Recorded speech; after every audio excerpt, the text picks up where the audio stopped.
Perdón. Espérate un momento.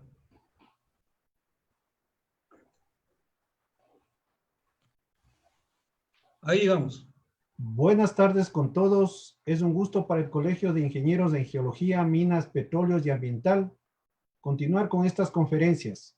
Hoy con el tema Cascada de San Rafael, estado y situación a 4 meses de su desaparición, a cargo de Jorge Sevilla Mera, ingeniero geólogo de la Escuela Politécnica Nacional, máster en Geología de Presas de la Universidad de Grenoble, Francia, magíster en Geotecnia de la Universidad de Bruselas, Bélgica, ex vicepresidente de la International Association Engineering, Geology and Environment, París, Francia, docente de la Escuela Politécnica Nacional desde 1980 al 2014, ex funcionario de INESEL desde 1974 a 1996. Les dejo con ustedes al ingeniero Jorge Sevilla.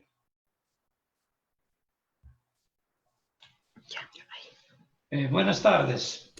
Gracias, ingeniero, por la presentación. Y a continuación doy inicio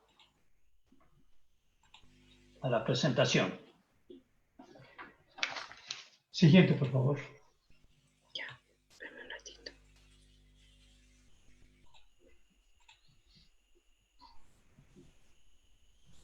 Leer, por favor. Introducción. El pasado 25 de mayo de 2020, con el patrocinio del Colegio de Ingenieros Geólogos de Pichincha, presenté una conferencia denominada Cascada San Rafael, crónica de una tragedia anunciada, en la que demostré que la desaparición de la cascada San Rafael era totalmente previsible. Para los que no escucharon la conferencia y aquellos que tengan interés de entender una copia de la misma, pueden pedirla al Colegio de Ingenieros Geólogos o a mi persona al correo jhsevilla@yahoo.com. Sí. El hecho que haya desaparecido la cascada San Rafael y por tanto se haya producido el fenómeno de erosión regresiva del río Coca no es razón para que se haya permitido la pérdida de bienes públicos y daños a la colectividad, al no haberse tomado medidas oportunas por parte de las diversas instituciones públicas involucradas. En esta charla me permitiré exponer un estado de situación tal como lo dice el título de la conferencia, a los 4 meses de producida la desaparición de la cascada San Rafael. Predicciones. En 1985 escribí un artículo sobre la erosión regresiva de la cascada Goyán y anuncié que el mismo problema caracterizaba a la cascada San Rafael, por lo que se debían tomar las medidas adecuadas para su estabilización en el supuesto caso de que se construyese el proyecto hidroeléctrico Coca.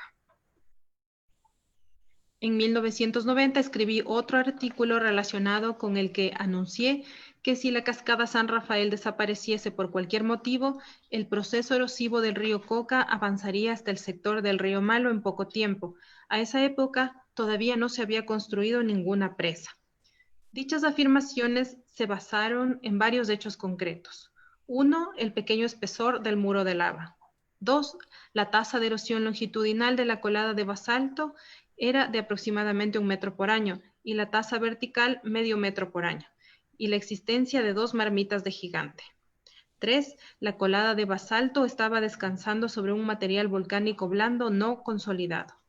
Y 4. La caída del río Coca era de 130 metros, de los cuales aproximadamente el 60% superior era roca dura basáltica y el resto en la base, los materiales volcánicos no consolidados. 5. La existencia de una caverna en el material no consolidado inferior de una decena de metros de profundidad. El vulcanólogo Mauro Ferrari pasó una noche en esa caverna. Ingeniero Wilfrido Balseca, comunicación personal. 6. La existencia de ojos de agua en el contacto de la lava y los materiales blandos volcánicos no consolidados. 7. La existencia de lenguas de lava provenientes del volcán Reventador que se encontraban en el sector del río Malo, que servirían como barrera natural al retroceso del río Coca conforme al plano geológico del volcán Reventador publicado en 1988 por INESEL y el consultor Electroconsult. En este plano se muestra la ubicación del río Coca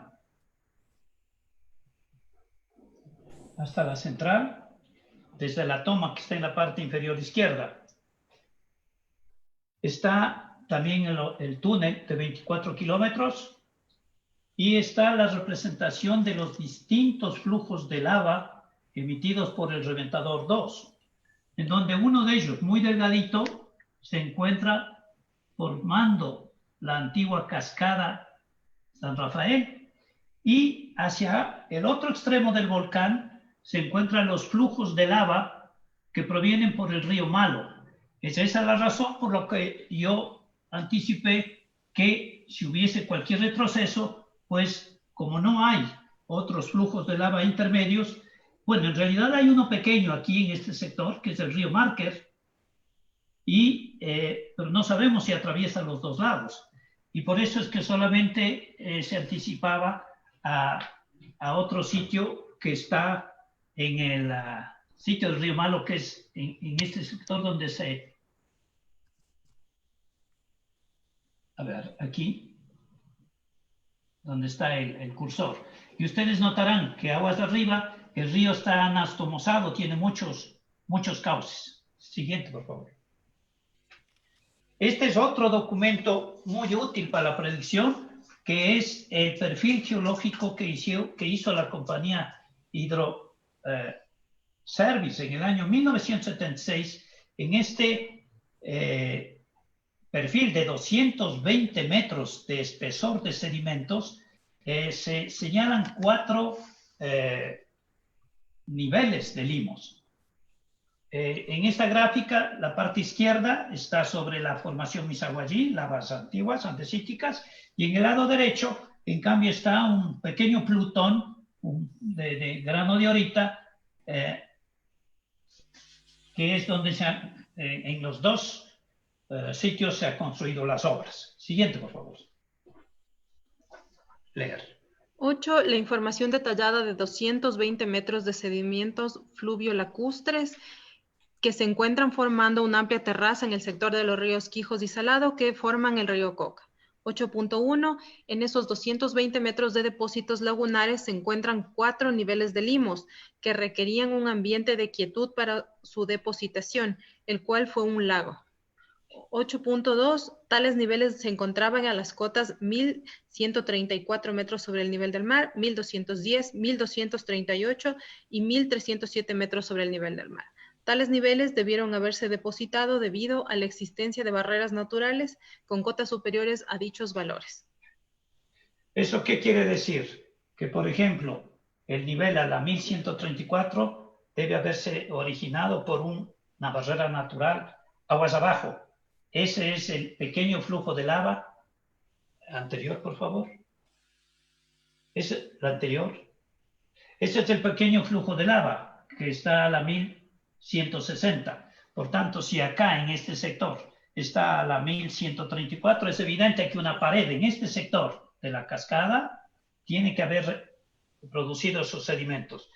La siguiente capa, que está a la 1210, se debe a que en este sector del río Malo se encuentra a la 1210. Por tanto, para que un nivel horizontal vaya desde este sector de la toma hasta el río Malo, tiene que haber habido una barrera natural. Y los siguientes dos otros niveles tenían que haberse producido a la 1238 y 1307 por otro tipo de barreras naturales. El asunto ese de que salieron los watermarks. ¿Aló? Quería conocer antes de darlo. Ya di mi opinión, obviamente. Alguien está con el micrófono abierto. Y los otros es debido a un gran deslizamiento que se produjo desde el volcán Reventador y que ya lo mostraremos. Siguiente, por favor. Siguiente. Siguiente. 9. Avalancha 2 estaba constituida por debris flow. Esto es una mezcla heterogénea de variada litología constituida por una serie de bloques distintos de distintos tamaños en una matriz finogranular de naturaleza tobácea. 10. Los parámetros geotécnicos de la avalancha 2 en el sector Piedra Fina señalaban que la misma tenía una relativa resistencia a la erosión por agua. Y 11. Cualquier investigación futura correspondería a ubicar niveles resistentes de flujos de lava provenientes del Reventador 2, cortando transversalmente el río Coca para encontrar una barrera natural que impida el retroceso del río Coca hacia la toma. La pregunta que se hacen muchos ecuatorianos es, ¿en qué tiempo llegará la erosión regresiva hasta la presa Coca-Codo-Sinclair? Aquí vemos un modelo digital del volcán Reventador. Se ve muy claramente el anfiteatro del volcán que existe ahora, son evidencias. Todo esto era parte del Reventador 2 y todo el material que se encontraba en este sector, simplemente al colapsarse el volcán, se desparramó y se fue hacia abajo y hacia aguas abajo en el río. Siguiente. Ese es todo el deslizamiento de la avalancha 2 que proviene de la anterior, que proviene de todo este sector. Siguiente. Aquí está la ubicación de la cascada y aquí está la ubicación del río Márquez. Por tanto, el tramo que nosotros estamos esperando que el río retroceda es solamente este sector. Siguiente, por favor. Erupción Volcán Reventador 2002. El 3 de noviembre del 2002 se produjo una erupción del volcán Reventador, cuyas cenizas cayeron sobre Quito. En dicho evento volcánico se produjeron muchos flujos de lodo que taponaron algunas quebradas, entre ellas la quebrada Montana. El volcán Reventador tiene una actividad continua de por lo menos 100 años. Ya. Siguiente. Como muchas personas se olvidan, pero los registros gráficos nos permiten contar a los geólogos el pasado. Ahí tenemos como una especie de lápida el nombre del río Montana. Esto era en el año 2002. Muchas gentes vivieron ese desastre, esa erupción, y miren la realidad. El Montana no es lo mismo que existía ahora. Siguiente. Terremoto del Reventador. El 5 de marzo de 1987. Eso yo lo presenté. Siguiente, por favor. Esta era la situación al 5 de marzo de 1987. Y esa noche hubieron 2 sismos, a las 9 de la noche y a las 11 de la noche. Aquí podemos ubicar la estación de bombeo El Salado. Este es el río, aquí es la estación del Salado, aquí en este sector. Aquí tenemos la junta del río Salado y el río Quijos, y los dos forman el río Coca en esta dirección. Miren lo que pasó esa noche, y tomado al siguiente día la fotografía. Miles de deslizamientos afectaron un área aproximadamente de 10.000 kilómetros cuadrados, y se produjeron más o menos unos 2.000 deslizamientos. Miren cómo quedó la estación de bombeo El Salado de Petroecuador. En ese sector solo había el SOTE. El SOTE se destruyó entre 40 kilómetros de oleoducto. Miren la cantidad de sedimentos que creció. Aquí creció por lo menos 10 metros por encima del río. Esta es una actividad bien clara de lo que es el sector, es que tiene un gran riesgo sísmico. Y como decimos los geólogos, cuando la tierra tembló una vez en un sector, siempre volverá a temblar. Por tanto, hay que hacer caso a las zonas de alto riesgo sísmico, como en este caso. Siguiente, por favor. Plano geológico Volcán Reventador. En 1988, el consultor de Electroconsult e INESEL publicaron un detallado y completo mapa geológico del volcán Reventador a escala 1/50.000. En este mapa se encuentran registrados todos los flujos de lava provenientes de dicho volcán, entre ellos aquel que dio origen a la cascada San Rafael y otros de menor dimensión que cortaban transversalmente el río Coca en los sectores de los ríos Márquez y Malo. Siguiente. Ya, aquí no está representado toda la geología, pero está un gran porcentaje de ese mapa vulcanológico. Está la avalancha 2, la avalancha 1 y todos los flujos de lava que yo los he puesto por unidades separadas, y todo lo que está en amarillo a lo largo del río son terrazas aluviales antiguas y modernas. Siguiente, por favor. Estudios a ser realizados para el proceso erosivo del río Coca. Eliminar la incertidumbre de la predicción de 1990 no es nada difícil, ya que depende de un orden sistemático de investigaciones consistentes en 1. Elaborar un plano topográfico a la escala adecuada y modelos digitales de terreno de todo el sector entre la presa y la cascada San Rafael en una longitud de por lo menos 30 kilómetros y 2 kilómetros de ancho, para el análisis de pendientes de equilibrio del río y la ubicación exacta de las capas resistentes, en particular los flujos de lava que cortarían el curso del río Coca. 2. Un estudio geológico consistente en el mejoramiento del mapa existente del año 1988 y la delimitación de contactos precisos de las unidades geológicas de dicho plano. Este nuevo plano geológico debería realizarse a una escala 1/10.000. 3. Investigaciones geofísicas mediante resistividad eléctrica para detectar niveles de alta resistividad. Siguiente, por favor. 4. Un estudio hidrológico en detalle para el análisis de la capacidad erosiva de las crecientes del río Coca. 5. Un estudio de geomorfología fluvial que permita ubicar tramos de ensanchamiento de ríos y zonas de socavación. Solamente cuando se cuente con los resultados de dichos estudios realizados de manera urgente, se debería pensar en obras civiles de contención de la erosión para proteger la presa Coca-Codo Sinclair. ¿Por qué he puesto todos esa forma de hacer la investigación? Porque parece que estamos haciendo al revés. No hacemos caso a estudios primero para luego tomar soluciones. Aquí queremos tomar soluciones sin conocer los antecedentes y realmente técnicos, y realmente eso nos causa problemas. Entonces aquí estoy mostrando el río Coca desde el inicio, desde la toma hasta la central, que está en el lado derecho la central y en la parte inferior izquierda la toma. Eso se debe hacer un mapa de detalle topográfico que nos va a permitir hacer modelos digitales. Las curvas deben ser menores a 1 metro o máximo 1 metro de separación entre curvas. Y eso nos va a permitir hacer un análisis muy sujeto un poco a la realidad que queremos encontrar de el gradiente de equilibrio del río, que ya vamos a hablar más adelante. Siguiente.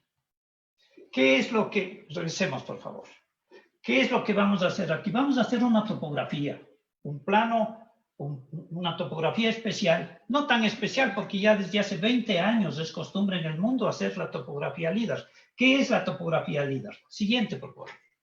La topografía LIDAR es, yo he tomado un pequeño ejemplo de algo que yo lo hice hace unos, no sé, 11 años en todos los proyectos del río Guayabamba, donde 80 kilómetros de río se levantó con este tipo de fotografía. ¿Qué es con este tipo de cartografía? ¿Qué es lo que sucede? Aquí vemos el río Guayabamba, a la izquierda, aquí hay 2 fotos, en la margen izquierda está lo que sale en una fotografía aérea, es decir, retrasado del río y toda la zona boscosa.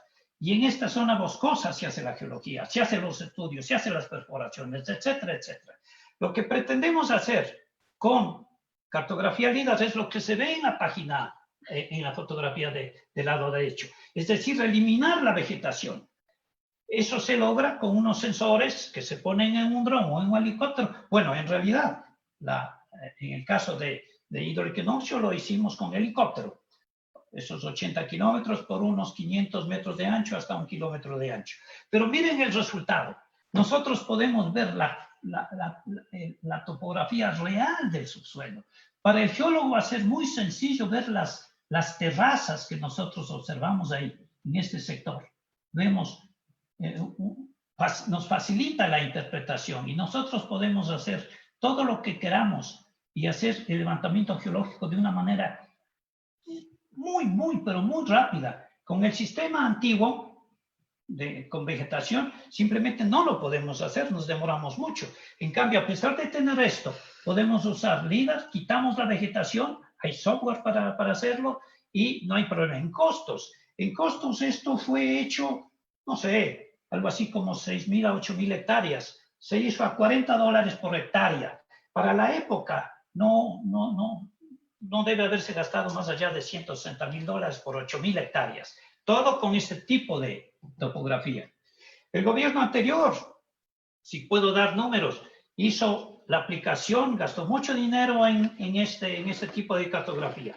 El país entero fue levantado por CENPLADES en un programa nacional y todos los documentos reposan en el Ministerio de Agricultura, en un proyecto que se llama SICTierras. El fiscalizador era el Instituto Geográfico Militar, pero me parece que no presentaron los modelos digitales, no presentaron los planos topográficos y lo único que tenemos acceso son fotografías de este tipo, que está a la izquierda. Entonces, así no podemos hacer nada. Lo que necesitamos es lo que está en la derecha. Siguiente, por favor. El anterior, por favor. Otro ejemplo que se gastó mucho dinero haciendo topografía ligas en el gobierno anterior fue en el proyecto Santiago. En el proyecto Santiago, para 2 ríos que sumaban 34 kilómetros, el Zamora algo así como 13 kilómetros de largo y el La Mangosa como 23 kilómetros de largo, en total 34, 3.400 hectáreas. Pues ¿saben cuánto gastó el gobierno anterior? 50.000 hectáreas. 50.000 hectáreas a $50, siempre con un sobreprecio adicional. Eso es lo que indigna a muchos ecuatorianos. Pero eso se hizo. O sea, se sabe la existencia de este tipo de cartografía que debe ser en adelante utilizada por todas las instituciones públicas y por las empresas privadas, que ya lo hacen muchas de ellas. Es norma ya hacer este tipo de cartografía. Entonces, a lo que voy es que no es nada difícil utilizar las nuevas técnicas para lograr esto, que es muy, muy claro. Con vegetación a la izquierda, la misma zona sin vegetación a la derecha. Siguiente, por favor. Ahí tenemos lo que la situación actual. Esta fotografía lo ha tomado del señor Cobo, que pone en su blog. Miren la realidad. Este es el cañón, porque ahora ya vamos a hablar del cañón del río Coca, que debemos llamarlo así. Es un cañón de 100, 130 metros de espesor en la parte baja, y acá te ha llegado ya a ser unos 50. La cascadita ya solo tiene 50 metros. Aquí tenía 130 metros, acá ya tiene a 4 meses, ya tiene apenas alrededor de 50 metros. Y todo lo que se ve al fondo es el río, que todavía no está erosionado, y un sitio problemático es el sector del pueblito, que se llama San Luis, antes se llamaba Manuel Galindo, pero este es el pueblo hecho por los ex trabajadores de Sinohidro. Entonces, este es un problema serio que también hay que tomar en cuenta y que nadie habla. Siguiente, por favor.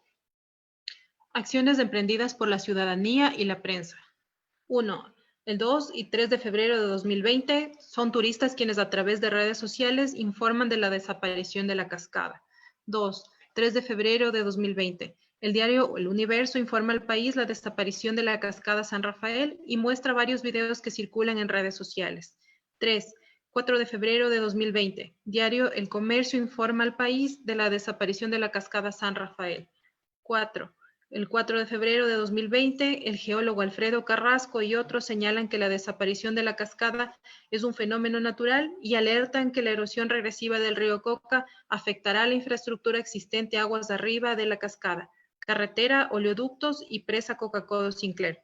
5. 18 de febrero de 2020, la página web mongabay.com informa al país del fenómeno de la desaparición de la cascada y la erosión regresiva. 6. 26 de febrero de 2020, bioguía.com informa de la desaparición. 7 de abril de 2020, la erosión del río Coca destruye los oleoductos de Petroecuador y OCP en el sector de la Junta de los Ríos Reventador y Coca.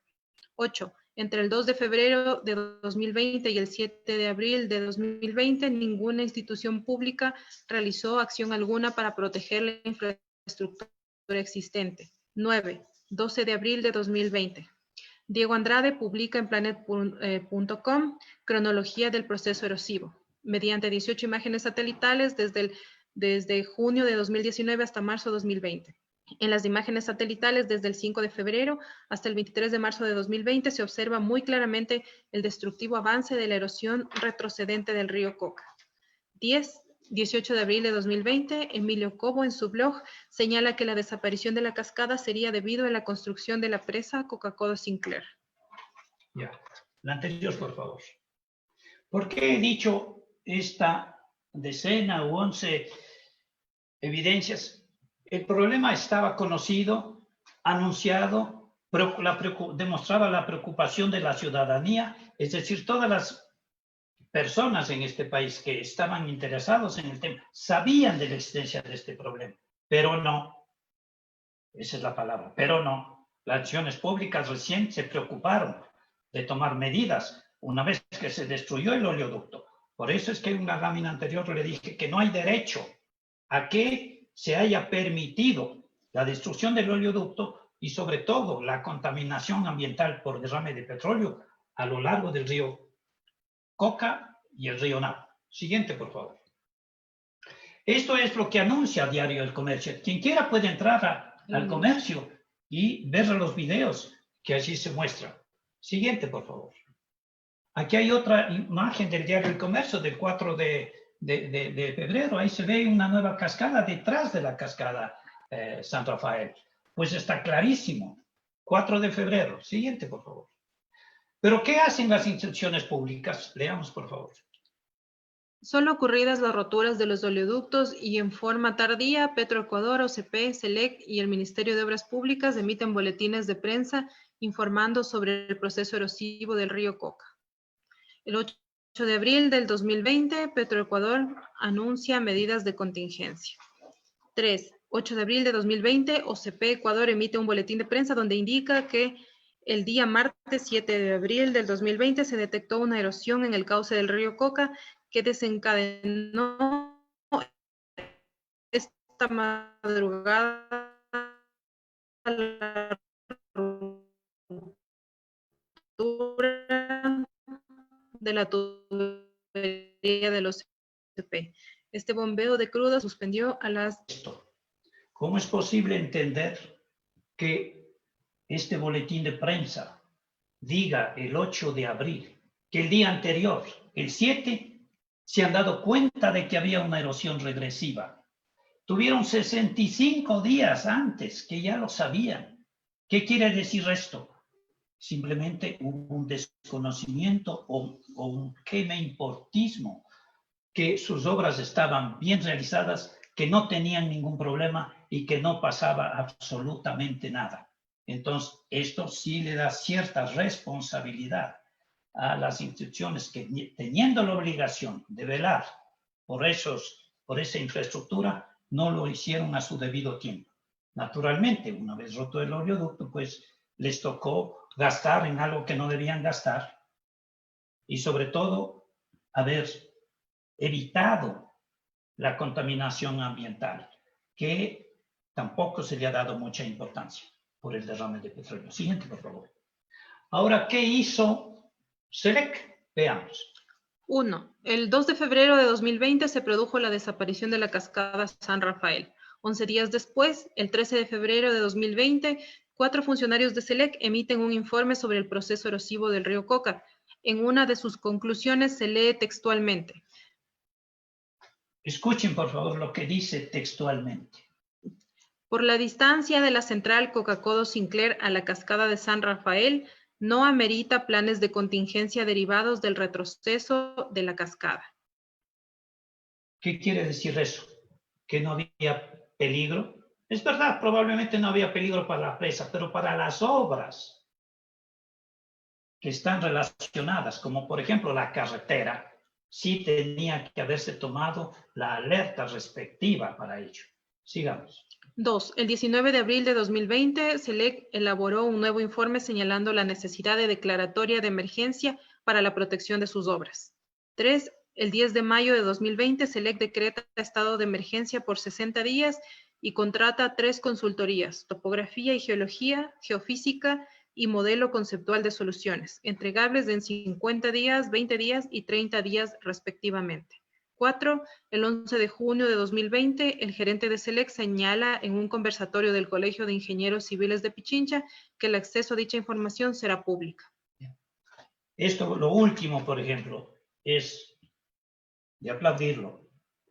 porque hasta antes de eso, toda la información que reposa en las instituciones públicas son confidenciales. Yo me pregunto por qué.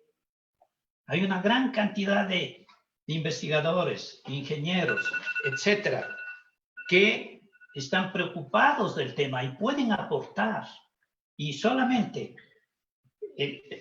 evitar la confidencialidad de esas cosas que no son de seguridad nacional, porque no es seguridad nacional para tener una confidencialidad de ese tipo de temas. Enhorabuena, yo aplaudo, por ejemplo, esa decisión, pero esto fue presentado en una charla en el Colegio de Ingenieros Civiles, pero también el Colegio de Ingenieros Geólogos ya puede entrar y conocer absolutamente lo que está haciendo SELEC. Eso es bueno para la ciudadanía, es bueno para el país, que los dineros públicos utilizados en este tipo de investigaciones pues sean conocidos. No porque lo están haciendo mal, pero sí para eliminar cualquier duda de mal uso. Entonces esto me parece bueno y yo, digamos, como dije hace unos segundos, aplaudo esa decisión de abrir la información a todos los colegas ingenieros geólogos. Siguiente. Ya. Aquí muy rápidamente voy a mostrar los hechos que se dijeron en la conferencia del 25 de mayo pasado. Pues esto es junio de 2012. Ya estaba anunciado. Miren ahí ese círculo ahí. Es un signo de que ya se va, algo va a pasar.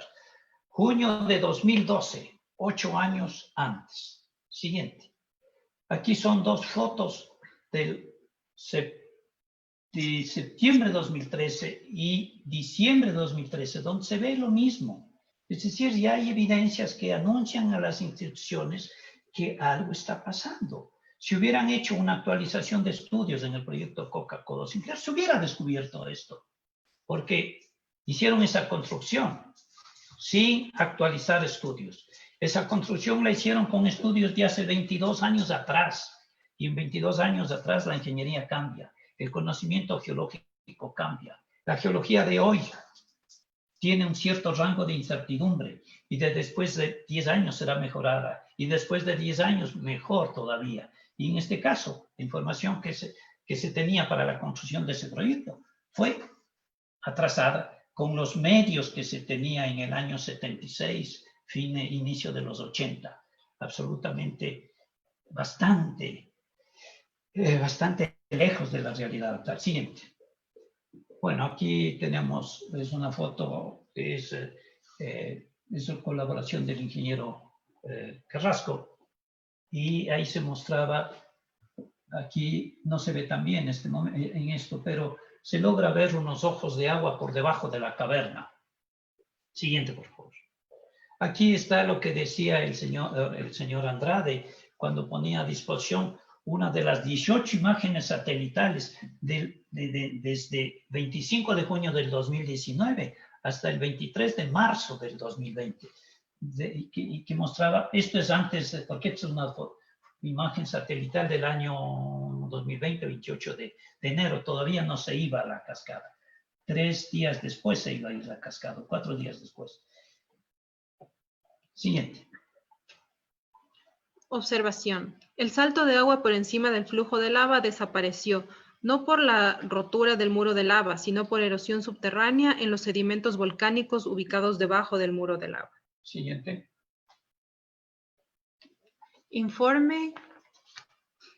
Antes de leer esto, el gobierno preocupado solicitó ayuda internacional y el Servicio Geológico de los Estados Unidos entregó un informe el 1 de junio del 2020.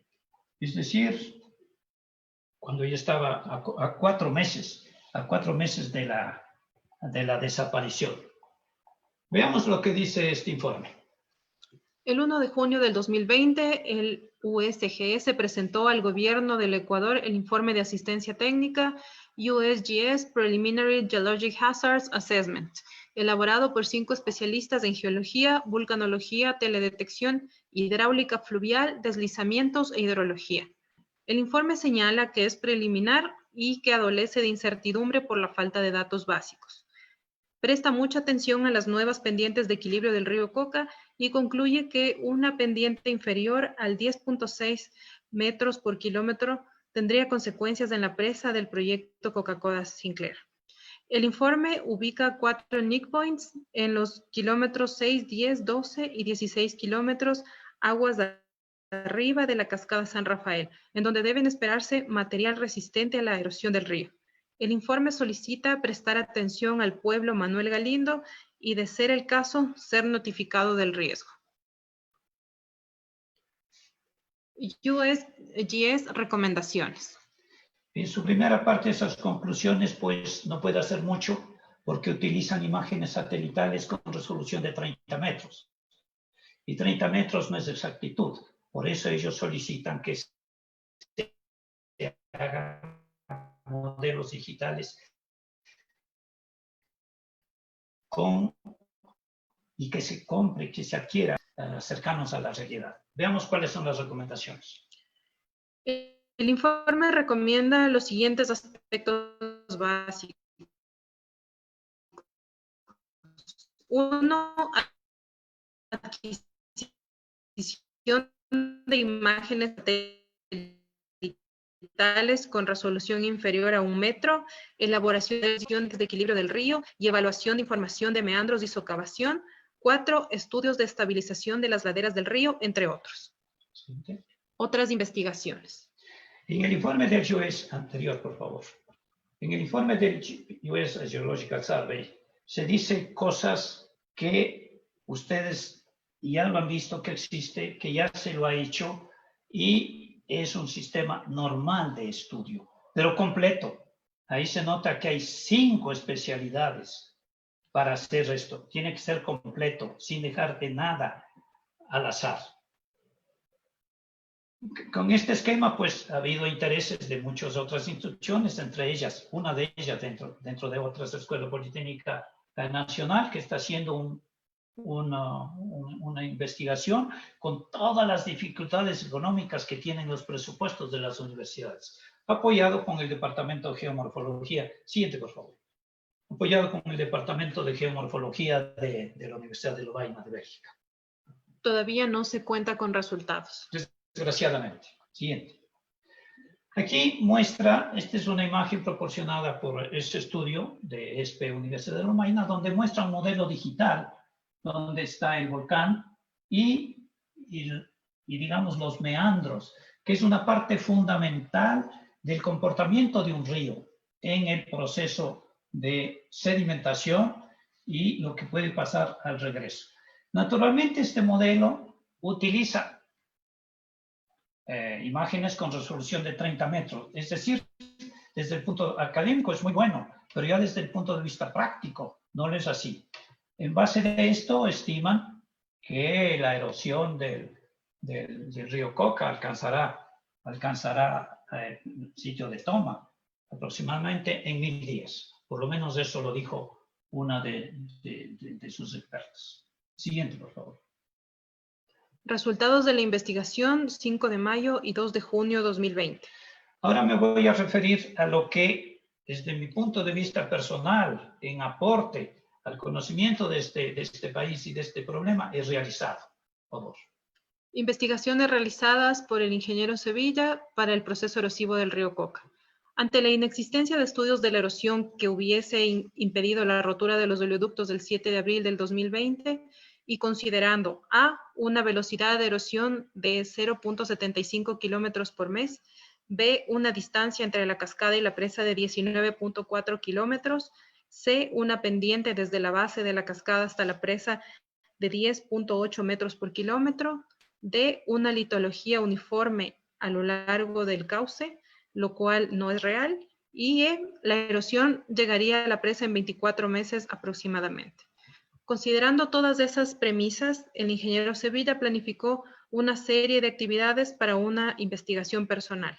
Así, 1. Tomas de fotografías aéreas con drones de su propiedad a ser efectuadas a inicios de mayo, junio y julio del 2020, a lo largo del río erosionado e investigación geofísica en puntos clave del río Coca.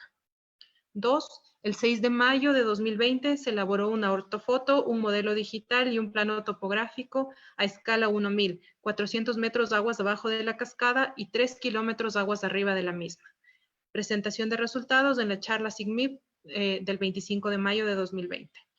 3. El 2 de junio de 2020 se elaboró una ortofoto, un modelo digital y un plano topográfico a escala 1000 en una longitud de 2.5 kilómetros desde 600 metros de aguas abajo del río Reventador hasta 300 metros de aguas de arriba de la quebrada Montana, la de hoy, 22 de junio del 2020. Y 4. El tercer vuelo y la investigación geofísica están pendientes. Esta planificación es una planificación razonable y que debía ser aplicada desde un inicio por los responsables de la infraestructura que existe en ese sector. No es muy cara. Las instituciones tienen la capacidad económica y técnica para hacerlo, pero desgraciadamente se ha dejado pasar el tiempo y eso no es bueno. Como ustedes pueden ver, ¿qué es lo que se ha hecho el 6 de mayo y el 2 de junio? Lo mismo que el Servicio Geológico de los Estados Unidos está recomendando hacerlo, pero un mes más tarde. ¿Pero por qué? Porque ellos recibieron el pedido de ayuda igualmente tarde. Si se hubiese pedido desde el inicio, es muy posible que con mucha anticipación, probablemente al mismo fines de febrero ya hubiéramos tenido esas recomendaciones y probablemente no hubiera sucedido absolutamente nada con el desastre de las roturas de los oleoductos. Siguiente, por favor. Aquí voy a mostrar una serie de datos dentro del estudio y lo digo así con pena porque para llegar a estos datos que estoy mostrando, que son datos que tiene SELEC, ha sido una epopeya el conseguirlos, simplemente para sacar una información que anteriormente era confidencial, ahora ya no es confidencial, entonces yo ya puedo decirlo. Entonces aquí estoy señalando que, por ejemplo, el caudal, el 90%, el Q90, que es el 90% del tiempo, o el caudal promedio primero, el caudal promedio es 289 y algo metros cúbicos por segundo. El siguiente dato. Caudal máximo por año. El caudal máximo por año es 707 metros cúbicos por segundo. Ya. Nosotros ese valor lo sacamos del promedio mensual. Y cuando queremos sacar aproximadamente una crecida instantánea diaria, más vale la experiencia que las fórmulas matemáticas. Nuestros hidrólogos que conocen nuestros ríos, ellos por su vasta experiencia simplemente dicen, a ver, multipliquemos por 2.5, por 2.3, por 3 el valor máximo de crecida. Si aquí dice 700, multiplicamos por 3 son 2.100 metros cúbicos por segundo, una crecida máxima. Esto es lo que pasó el 8 de mayo del 2020. Fíjese, nosotros podemos entender. Veamos aquí el listado de los meses más lluviosos, los 6 primeros meses y en una siguiente lámina los 6 meses menos lluviosos. Veamos los más lluviosos, que comienza desde marzo. Caudal máximo de marzo, 531 metros cúbicos por segundo. Abril, 430 metros cúbicos por segundo. Mayo, 526 metros cúbicos por segundo. Junio, 707 metros cúbicos por segundo. Julio, 648 metros cúbicos por segundo. Y agosto, 506 metros cúbicos por segundo. Estos datos me permitieron decir en la charla del 25 de mayo por qué los 2 meses que recién comenzaban las inundaciones, dije en esa charla, julio y agosto, junio y julio los meses más lluviosos. Miren lo que ha vivido el país el día de ayer. Un ejemplo de esto. Ya tenemos problemas en el río Pastaza, en la cascada Goyán, en Agoyán, en San Francisco, que son proyectos hidroeléctricos a cargo de SELEC. Hay que estar alerta, atentos. ¿Qué es lo que ha pasado en el río Upano? una crecida que no ha vivido esa zona del país durante decenas de años. Pues ayer lo pasó. ¿Por qué? Porque en el oriente llueve mucho en junio y julio. Siguiente, por favor. Ahora veamos los meses menos lluviosos. Caudal máximo de septiembre es 394 metros cúbicos por segundo. Octubre, 446 metros cúbicos por segundo. Noviembre, 387 metros cúbicos por segundo. Diciembre, 367 metros cúbicos por segundo. Enero, 392 metros cúbicos por segundo. Y febrero, 479 metros cúbicos por segundo. Quiero resaltar este valor. El caudal mínimo por año es de 76.6 metros cúbicos por segundo. El caudal mínimo observado en 48 años de series, desde el año 72 hasta el año 2018. 76 metros cúbicos por segundo. ¿Qué quiere decir eso? Que eso es que en algún momento que es lo que menos pasa por el río. Eso es lo que debería considerarse los estudios del proyecto Coca. El primer consultor colocó el caudal ecológico en 20 metros cúbicos por segundo. Todo lo demás fuera del río. Otro fiscalizador me parece que lo subió a 58 metros.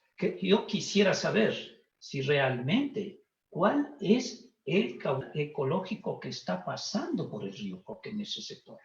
Porque esto lo digo porque en el caso del río Pastaza, yo he sido testigo en varias ocasiones que he pasado por ahí, que el río Pastaza, entre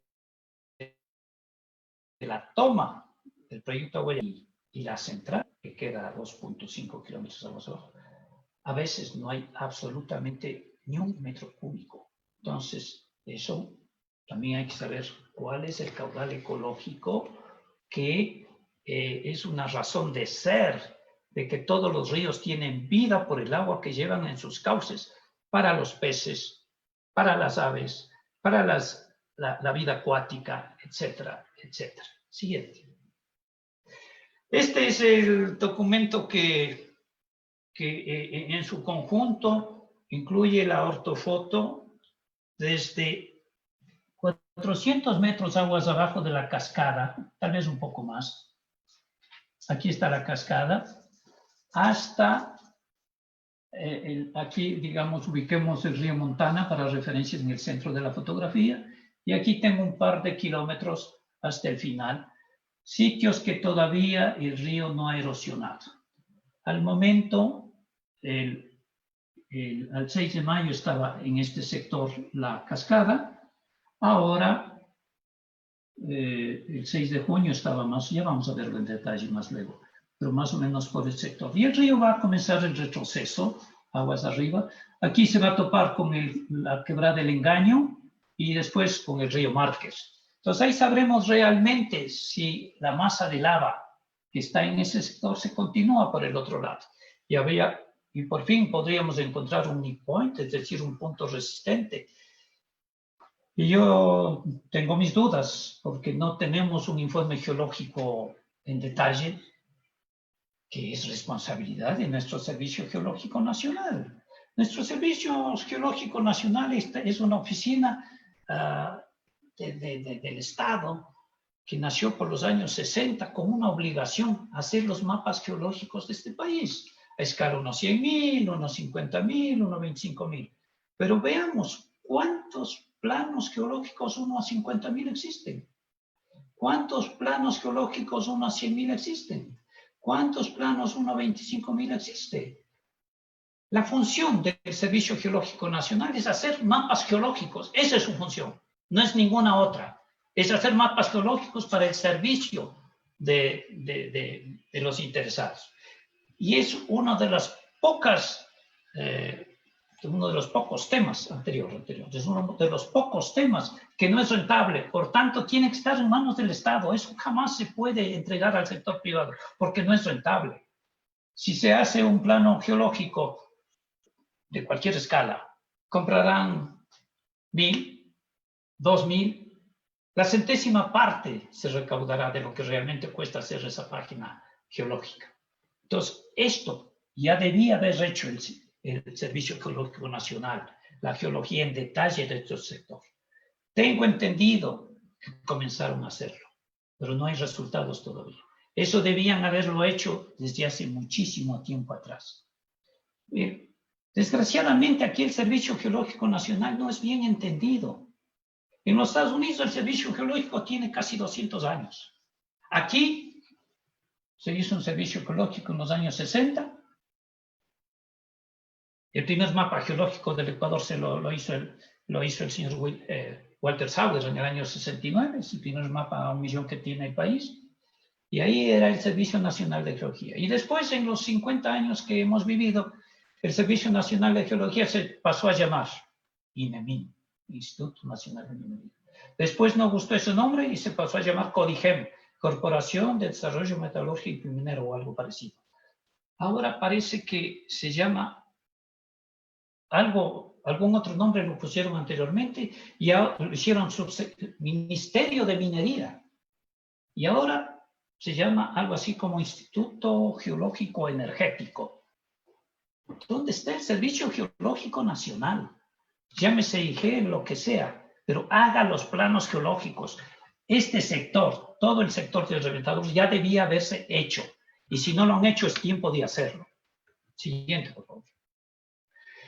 Esto es, utilizando Global Mapper, yo hice un perfil a lo largo de todo el cauce erosionado. Hasta el final. ¿Qué es lo que se ve? Se ve en la parte plana, es decir, esta parte de acá atrás. Y luego desde el sector, más o menos aguas abajo del Montana, se ve cómo el río va descendiendo. Y lo único que queda es este pegoste, que es la antigua colada de lava, que de paso no es todo, es solamente un 60%, porque el 40% restante son materiales blandos. Eso es lo que el Servicio Geológico, en su fundado informe de evaluación, aunque sea preliminar, lo está reclamando y dice que debía hacerse eso. Siguiente. Aquí tenemos, voy a mostrar algunas imágenes del sector solo de la cascada. Esto permite algunas cosas. Miren todo este sector. Yo estoy casi convencido que esto es parte de la formación Misaguallí. Es decir, la lava, el flujo de lava. En mi charla anterior, yo indiqué que estaba todo, la colada de lava estaba sobre materiales deleznables. Pues ahora, deleznables está desde este sector para allá. Pero por lo menos este sector ya está, la lava se depositó sobre otro tipo de roca. Y esta masa rocosa también se lo observa en algún sector. Bueno, aquí no ha salido, pero también hay otro pequeño afloramiento. Gracias a la, digamos, a estas ortofotos. Siguiente, por favor. Aquí, ¿qué es lo que se ha hecho? Un perfil simplemente a lo largo del muro. Era simplemente para conocer el alto del muro. Son 92 metros de ancho que tiene esa cascada, el muro de lava que existía. Probablemente, cuando descubrió Gonzalo Pizarro, el flujo de lava estaba un poco más allá, nada más. Porque todo esto es lava. Si me siguen, por favor.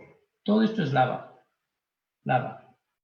Y algo de aquí es lava. Por tanto, el flujo, la capa en el año 541 estaba probablemente por aquí. En los 400 años, la cascada ha retrocedido esto. Hasta aquí. Y ya solo faltaba erosionar esta pequeña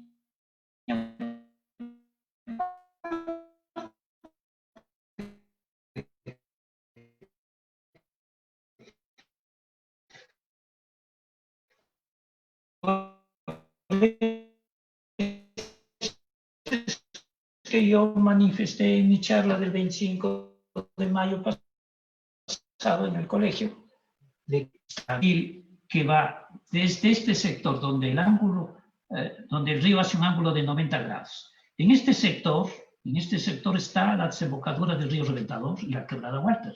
Entonces, yo lo que he hecho es un perfil desde ese sector hasta aguas de arriba, hasta el 6 de mayo. Y posteriormente voy a hacer un perfil, un perfil a lo largo del cauce del mismo sector de aquí, pero un poquito más atrás. Vamos a ver lo que se ve. Al 6 de mayo, vamos a ver en la parte inferior izquierda, está la unión del Coca con el Reventador. Y vemos un gradiente inclinado y una pequeña cascadita de unos 10-12 metros. Luego tenemos el perfil, sigue inclinado, pendiente, hasta cerca, aguas abajo del Montana.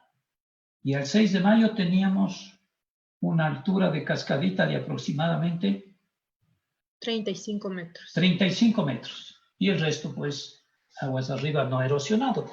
Desde el río Reventador hasta el final de este perfil son 1818 metros. Miren lo inclinado de estos perfiles. Quiere decir que el río tiene que recuperar un nivel de base no tan alto como aquí, que es de, no sé, de 35 metros por kilómetro. Pero, y el nivel del río va a tener que buscar, que si me siguen por favor, vas a tener que buscar un perfil de base en este sentido. Pero si encontramos un neck point, es decir, una barrera natural firme, pues vamos a tener una nueva cascada que se va a quedar muchos años por ahí. Siguiente.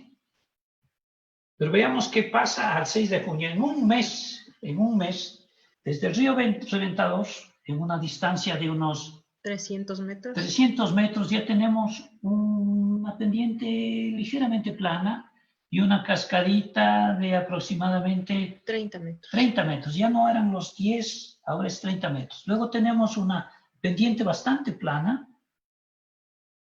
Quiere decir que esto es ligeramente estable.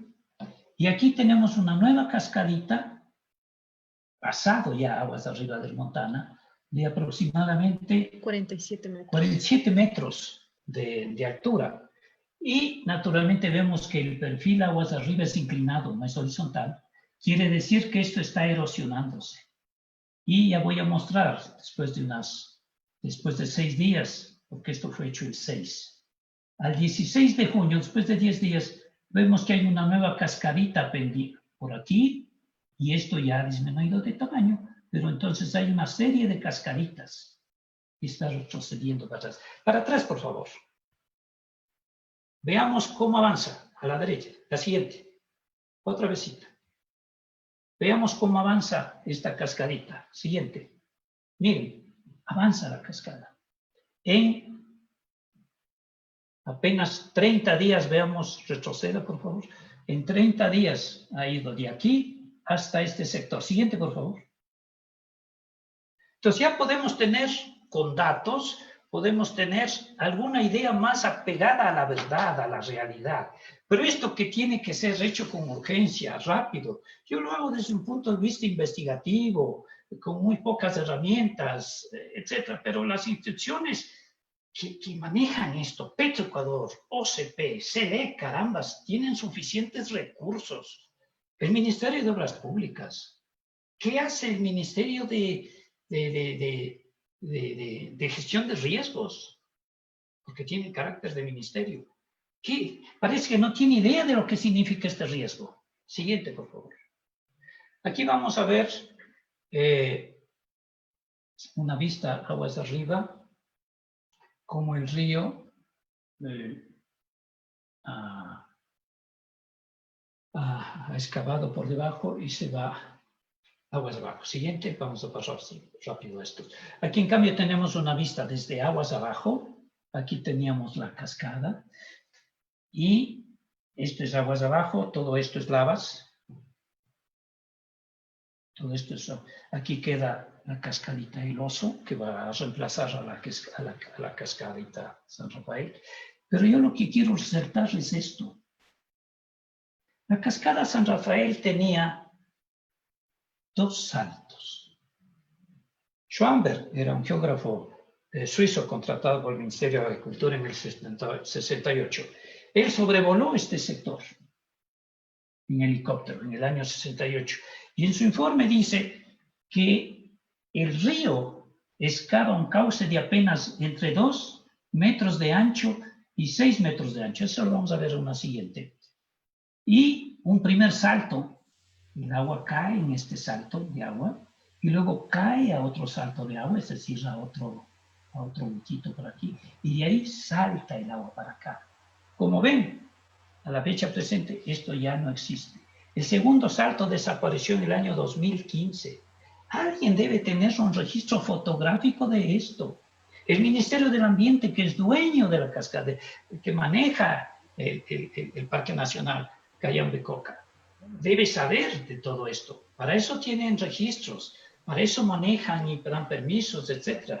El Ministerio de Turismo involucró la cascada San Rafael en el proyecto, en el gran proyecto del gobierno anterior, que costó $44 millones, que se hizo publicidad en 9 ciudades del mundo, incluyendo San Rafael. Entonces, se hizo una inversión. Si hacen una inversión tan grande, por lo menos hay que cuidarla, saber en qué se gasta esos 44 millones. Nunca se preocuparon de saber nada. Siguiente, por favor. Miren, esto es lo que quería mostrarles. Miren el cañón que se observa aquí. Hay otras fotografías, pueden ser mejores o no, hechos que circulan en redes sociales, pero estas son hechas por mí. Miren aquí el canal, todo el caudal, los 200, 300 metros cúbicos por segundo, pasan por este canalito.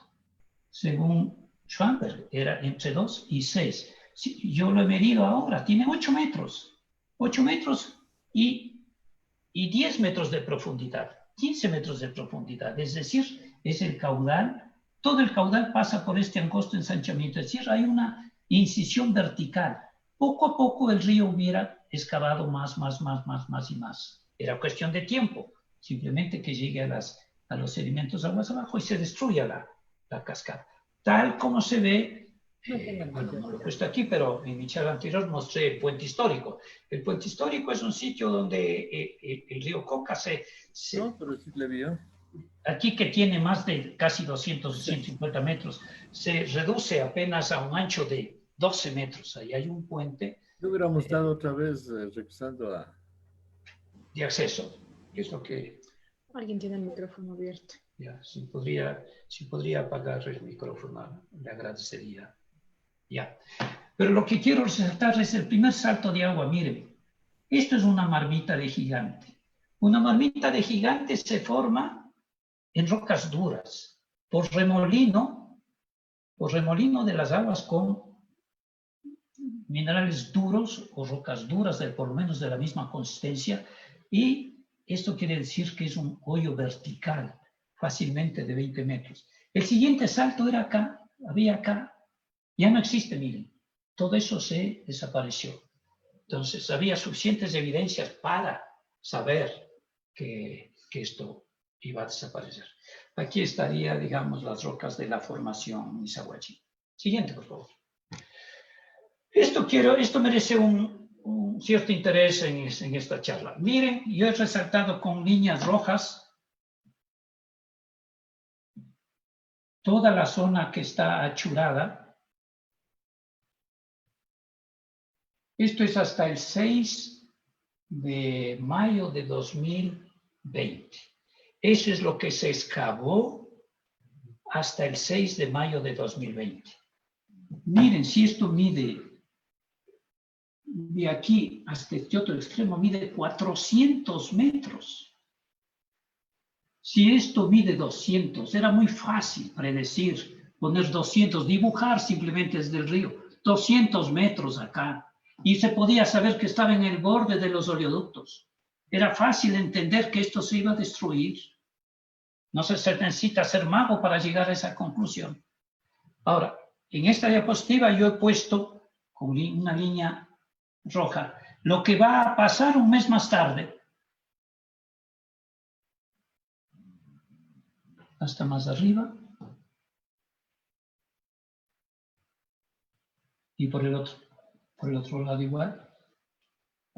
En el siguiente mes, en los 30 días siguientes de erosión. Veamos. Ahí está. Miren cuánto se ensancha el río. Por tanto, no es suficiente una ortofoto a determinada fecha para decir que esa es la verdadera ortofoto, sino que es cambiante. Hay que hacer múltiples tomas de fotografías aéreas con los drones o con las mismas, comprar imágenes satelitales de distintas épocas, porque es diferente. Entonces, el área excavada es mucho mayor que el primer valor. La anterior, por favor. El área achurada, hemos hecho el cálculo, son 66, casi 67 millones de metros cúbicos de materiales que se ha erosionado, que ya se han ido. Y en este último mes hemos llegado aproximadamente a unos casi 80 millones de metros cúbicos. Y cada vez va a ser menor. Pero eso es lo que se puede calcular de estos mapas, que en el SIG se ven estupendamente bien, pero en este momento no tenemos chance o tiempo, digamos, para ver. Miren cómo está la quebrada. Se podía interpretar que algo iba a pasar con la quebrada Montana. Aquí está la quebrada Montana, en margen izquierdo. Y aquí está la quebrada Maravilla, el río Maravilla. ¿Qué sucede? ¿Por qué no erosiona tanto aquí? Porque este nivel parece ser más duro que acá. ¿Y recuerdan la foto que les mostré con la lápida del río Montana? ¿Por qué? Porque los materiales son casi sueltos. Son lajares de apenas hace 20 años, hace 18 años, que son fácilmente erosionables. Es como soplar un viento fuerte y llevarlo. Esa es la razón por la que se erosiona tan rápidamente aquí y el río Maravilla no lo hace, porque está un poquito más dura, que es el mismo material de la avalancha 2, que es la que sostengo yo, puede ser. Pero el Servicio Geológico Nacional debe hacer una complementación de ese estudio geológico. Espero que ya presenten resultados, porque tengo entendido que lo están haciendo y deben hacer una corrección, una mejora a ese plan. Siguiente, por favor. Bueno, esto es lo que ya les presenté, la realidad de lo que pasó. Pero fíjense aquí. Aquí está el río Reventador y este es la quebrada Walter. Miren, también es entendible por qué, porque el río erosiona en ángulo recto.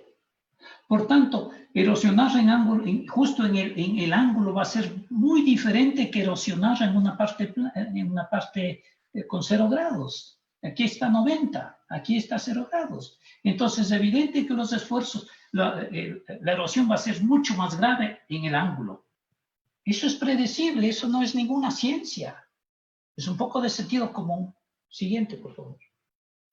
Aquí tenemos el mismo mapa, pero con curvas de nivel. Aquí lo he puesto para que tengan una idea de lo que tenemos que estudiar. Aquí tenemos, esto es de qué año es, del 2 de junio 2020. Sí, tenemos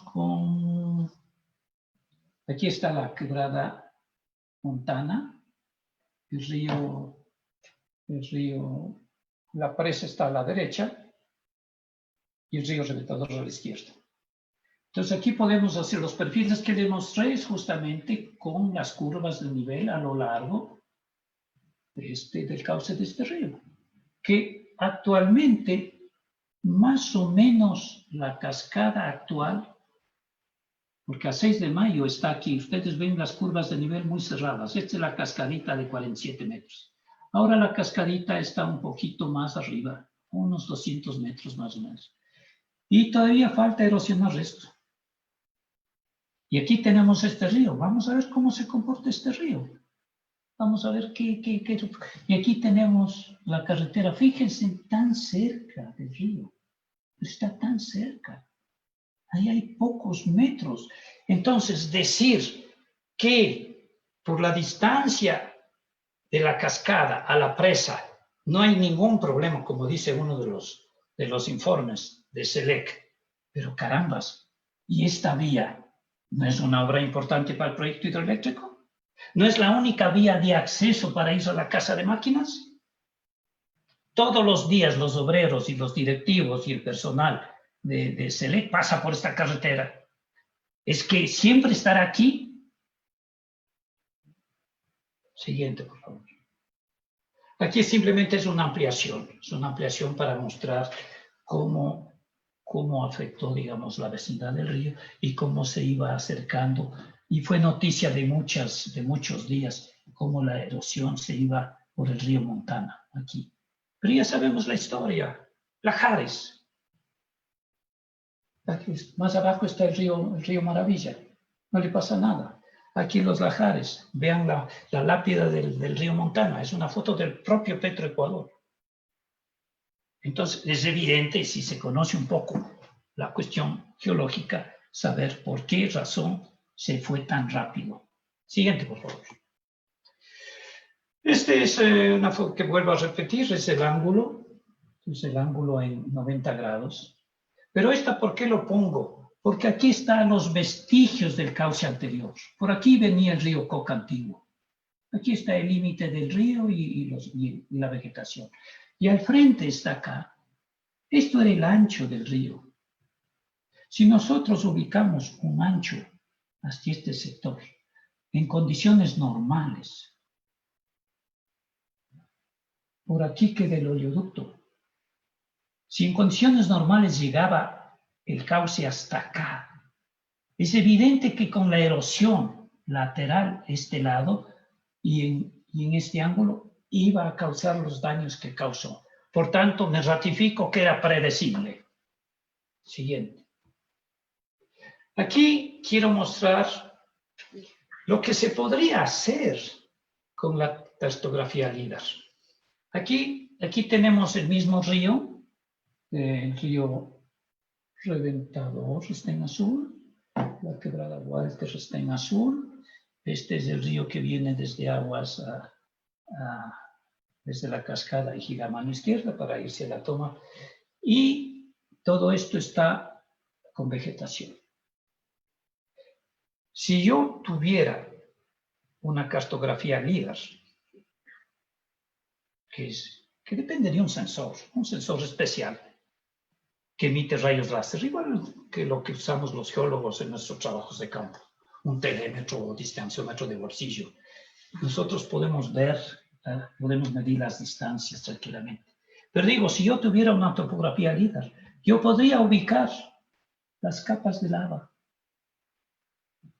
con mucha precisión. Y acá, si hubiera topografía LIDAR, yo podría saber dónde investigar para saber dónde termina este flujo de lava, hasta dónde va, esto hasta dónde va. Entonces, otra pregunta, ¿qué sirve la existencia de estos estratos resistentes? Saber si este río irá erosionando. ¿Este río irá erosionando? Pues no. Ya no puede erosionar porque ya se encuentran con capas duras. Entonces los geólogos pueden decir, no, en ese sector. Si eso lo hubieran dicho a su debido tiempo, el trazado del oleoducto tenía que haber venido por aquí. Pero no, lo hicieron por aquí.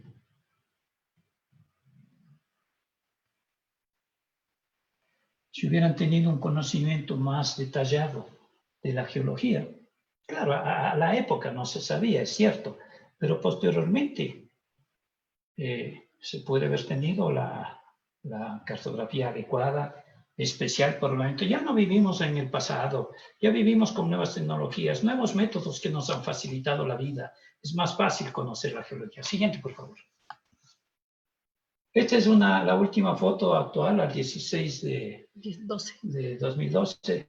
El ingeniero Játiva me envió un video Pero un video que era al revés, o sea, era un video que para poder conseguir una mayor distancia por el sitio que había tomado era muy peligroso, lo hizo inclinado, entonces había que torcer la cabeza para verlo. Entonces lo que yo hice es congelar varias vistas de ese video, las cosí con un programa de unión de fotos y simplemente logré tener. Entonces ya tenemos una nueva cascadita, porque antes la cascada iba en este sentido y acá 47 metros de profundidad.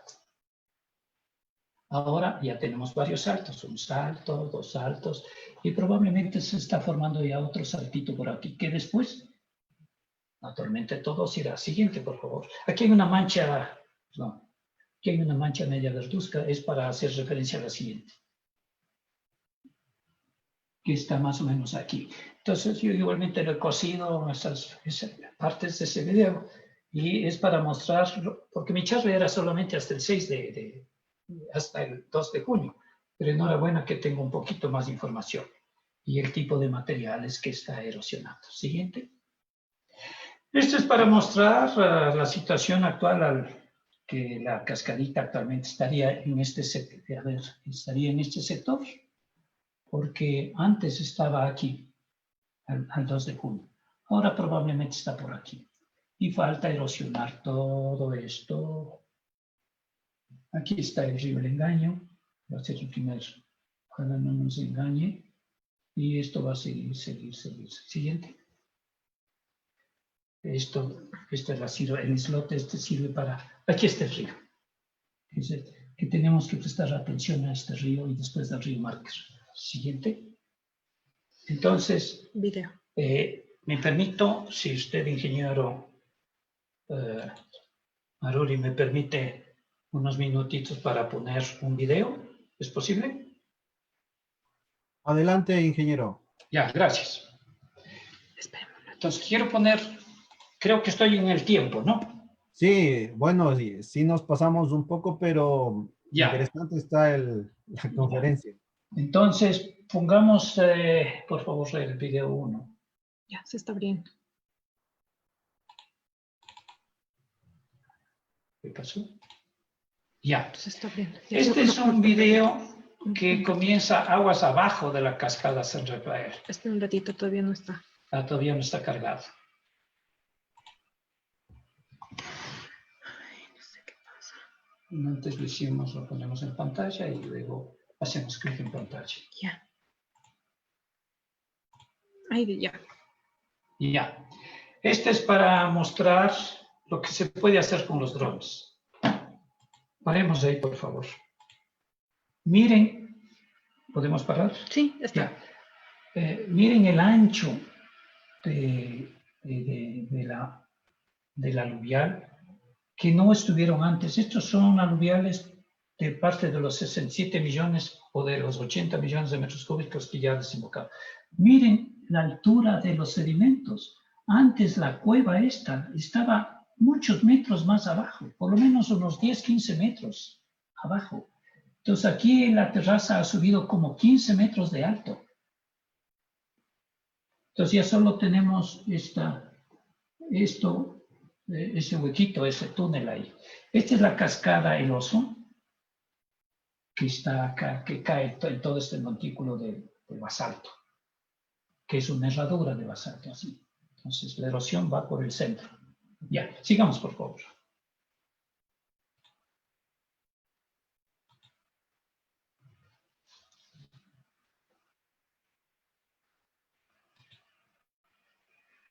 Esto dura unos 3, 4 minutos.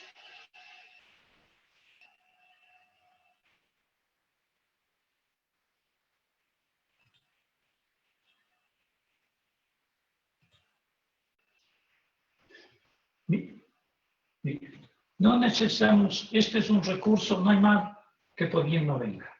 Este es un recurso natural que puede ser un sitio turístico de primera, porque en la mayoría de los países del mundo los recursos geológicos son los principales sitios turísticos. En muchos lugares del mundo son los sitios geológicos los que mayor turismo llevan. Si van a Itaipú, van a ver una colada de basalto y 207 cascadas. Si van a las cascadas Victoria en Zambia y Zimbabue, van a ver igualmente una colada de basalto y una cascada. Y miles de turistas viendo el salto. Y así en cualquier cascada. Esta, por ejemplo, por más pequeñita que sea, es bonita. Y miren la cuestión de la geología. Aquí están los basaltos columnares. ¿Ya? Basaltos columnares. En el norte de Irlanda existe uno de los sitios geológicos más espectaculares del mundo. Centenas de kilómetros cuadrados de una playa solamente con basaltos columnares. Es decir, uno pasea por los basaltos columnares. Aquí tenemos basaltos columnares. Es decir, la geología nos permite hacer un turismo. No necesitamos ir al confín del mundo para saber que nosotros tenemos maravillas también. No necesitamos ir ni a Tailandia ni al sur de China para tener paisajes tan espectaculares como este. Sigamos.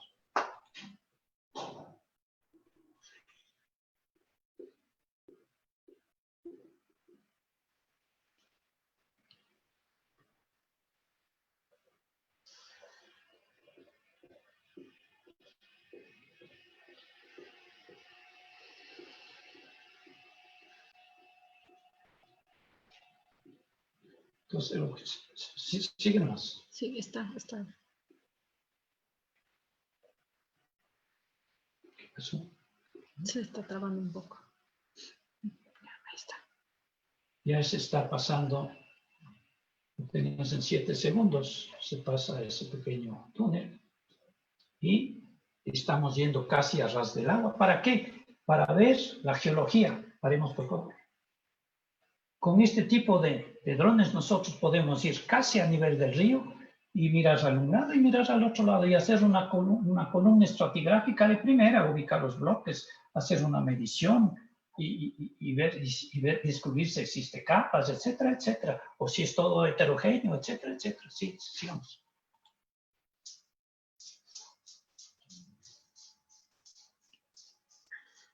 Ya, hemos terminado el paso. Suspendamos vamos al siguiente video, por favor.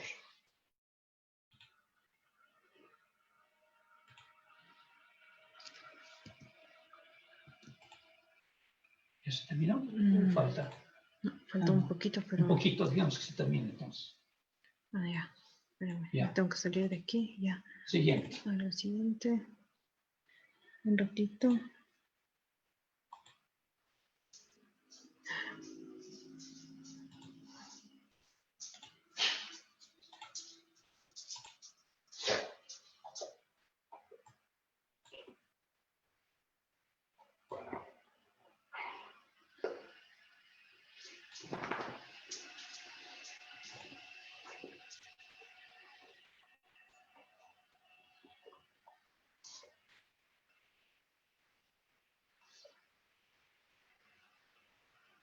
Aquí lo que vamos a hacer es subirnos encima de la cascada y ver la marmita de gigante. Uno que antes se llamaban los saltos de la cascada. Bueno, esto es lo mismo. Sigamos. Ahí da la vuelta. Ya.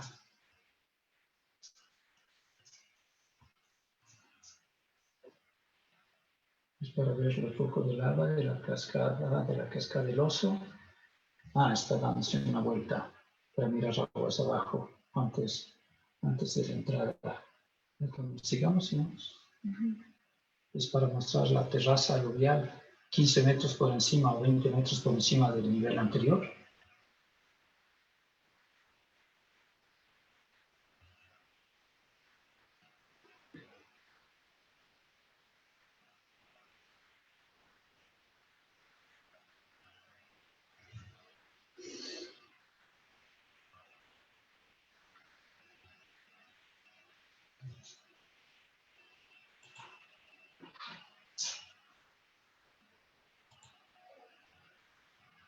Y está subiendo. Ya está subiendo a la cascada y el objeto era mostrarles ese hueco, ese cilindro erosionado en la roca que constituían los dos saltos del río Coca. Un salto aquí y un salto más abajo. Ese salto ya desapareció. Sigamos, sigamos.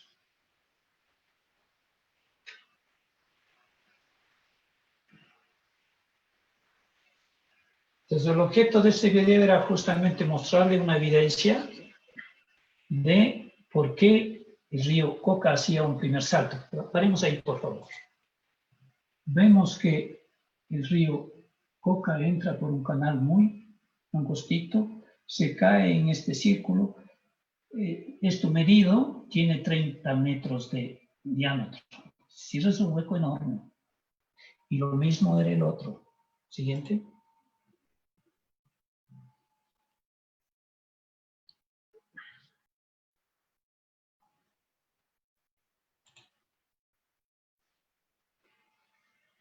Ahí pueden ver, estimar la profundidad y estimar el cañón por donde el río erosionaba verticalmente la lava, aquí.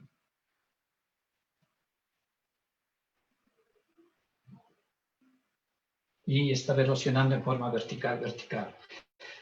Probablemente estaba ya de los 60 metros y estaba erosionado casi la mitad. Ya. Ahí terminamos. Entonces, ingeniero Maruri, hasta aquí he presentado, digamos, los resultados de esta investigación personal, digamos, en beneficio de la colectividad geológica, para que se vayan, digamos, dando a conocer lo que se puede hacer en beneficio de este país desde el punto de vista netamente investigativo. Puede haber errores, no hay duda, porque es hecho con buena voluntad. Pero los resultados son palpables. Me falta todavía un tercer vuelo, me falta todavía hacer las investigaciones geofísicas y probablemente voy a transcurrir 30 días, pero a los 60 días, como fue mi plan, probablemente tendremos otros resultados mejores. Si no tienen nada más, pues muchas gracias, ingeniero. Muchas gracias, ingeniero Sevilla, por la exposición. Mire, tenemos aquí en el chat una pregunta que hace Cristian Correa.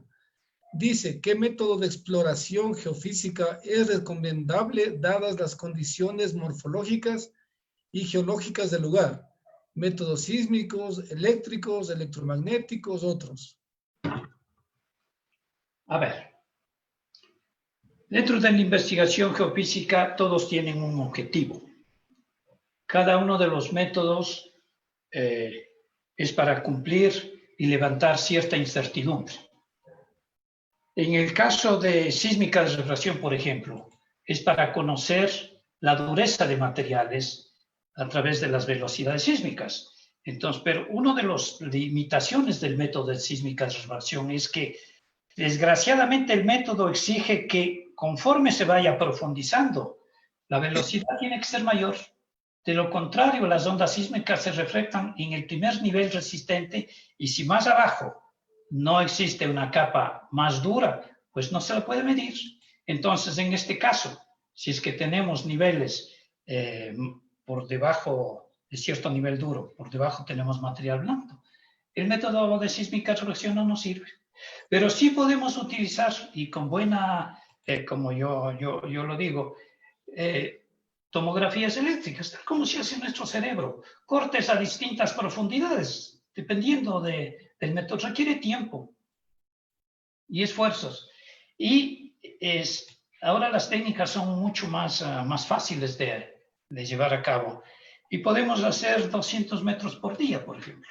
Antes era mucho menos. Hoy podemos hacer 200, 250 metros por día.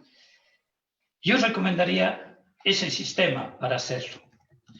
Naturalmente, ninguno de los otros métodos no puedo decir que no se haga, porque todos dan algún